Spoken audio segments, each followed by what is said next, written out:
In 1985, 5 countries, France, Germany, Belgium, the Netherlands and Luxembourg, signed an agreement in the settlement of Schengen, symbolically located where Luxembourg's border intersects with those of France and Germany. It was the inauguration of an era in which residents of and visitors to continental Europe have become accustomed to coming and going across land borders in particular as they please, without being halted at forbidding checkpoints and asked by querulous sentries for their passports, papers, or the purpose of their journey. All 27 members of the EU, other than Cyprus and Ireland, are now members of what has become known as the Schengen Area, as are Iceland, Norway, Switzerland and Liechtenstein officially, and the microstates San Marino, Andorra, Monaco and the Vatican effectively. Schengen is the definitive manifestation of the European dream, an EU-topia, if you will, a continent united by free movement and frictionless trade, to the point that it scarcely seems remarkable that people might live in one country and work in another. In Luxembourg, actual and spiritual home of Schengen, perhaps half its workforce commutes daily from a neighbouring nation.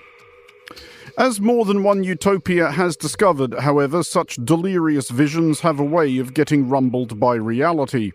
Starting next week on September 16th, for at least 6 months, Germany will resume checking the credentials of new arrivals. Germany had already imposed controls on its land borders with Poland, Austria, the Czech Republic and Switzerland. It will now extend these measures to all its other land borders, i.e. those with Denmark and its fellow OG Schengen states of France, Belgium, the Netherlands and Luxembourg.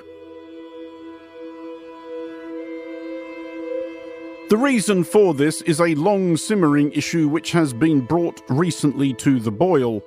There was always an inbuilt shortcoming with Schengen, which was that from one day, week, month or year to the next, its member states would have no real idea who is on their territory. This flaw was magnified by the colossal refugee inflows of 2015, when columns of hundreds of thousands of people, mostly but not exclusively from war-ravaged Syria, yomped across Europe in search of somewhere better. Germany was always going to be the most attractive destination. It is big, prosperous, had established migrant communities, and was also, for obvious enough historical reasons, squeamish about being seen to take a hard line. Then Chancellor Angela Merkel made a practical and generous declaration, "Wir schaffen das," roughly, "we will manage." It was no trivial undertaking. In 2015 alone, 1.1 million asylum seekers arrived in Germany, almost an entire new Munich, and those were just the ones anybody knew about. And they have kept coming. In 2023, 350,000 people applied for asylum in Germany, an entire new Bonn. And this is not counting at least 1.2 million Ukrainians who have arrived in Germany since Russia attacked their country in 2022, an entire new Cologne. Then and since, the debate around migration in Germany, especially what is known as irregular migration, has lapsed into the same inane binary as everywhere else. Those who are broadly in favour of immigration insist that all irregular immigrants are genuine, noble and industrious. Those who are broadly against immigration fulminate that the same people are an invading legion of scoundrels, criminals and terrorists. The latter cohort are the more wrong, and by orders of magnitude, but both positions are essentially fatuous, as absolutist stances usually are.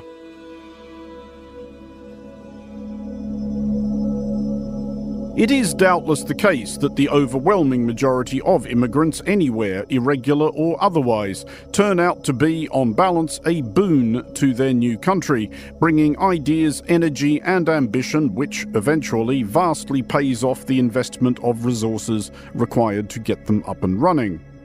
But this is a nuanced and mature view and kind of a bland statement of the obvious, and as any 21st century politician understands, such arguments are of limited use when attempting to combat the paranoid populism at large in so many 21st century democracies, which makes gleeful hay with any of the costs of immigration, financial, social, or indeed imaginary.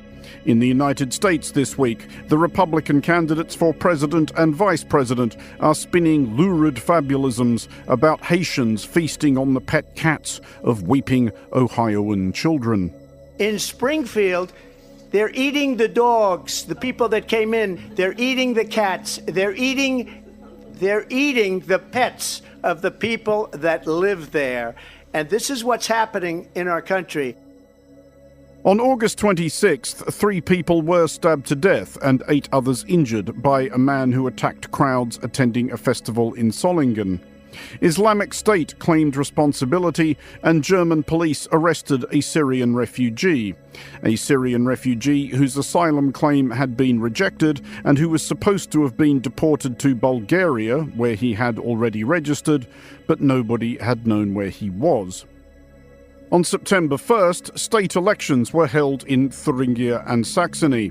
The far-right, anti-immigrant, more or less openly xenophobic Alternative for Deutschland, or AfD party, won the most seats in Thuringia's parliament and came a very narrow second in Saxony. These events are most definitely related, as is Germany's decision to resume border checks.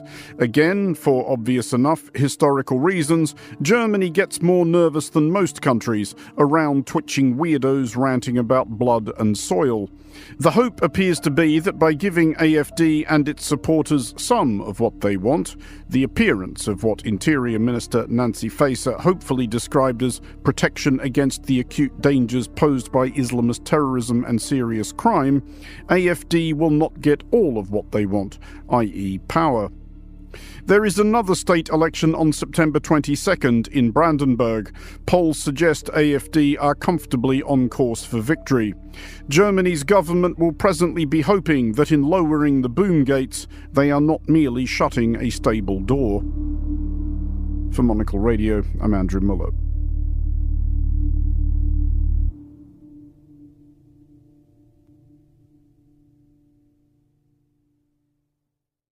"2024 is a defining year for global politics as more people head to the polls than ever before.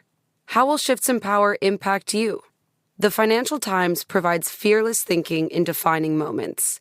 Its trusted journalists provide impartial analysis of the economy, politics, and business, so you can join the dots and see the full picture. Start reading the Financial Times at ft.com.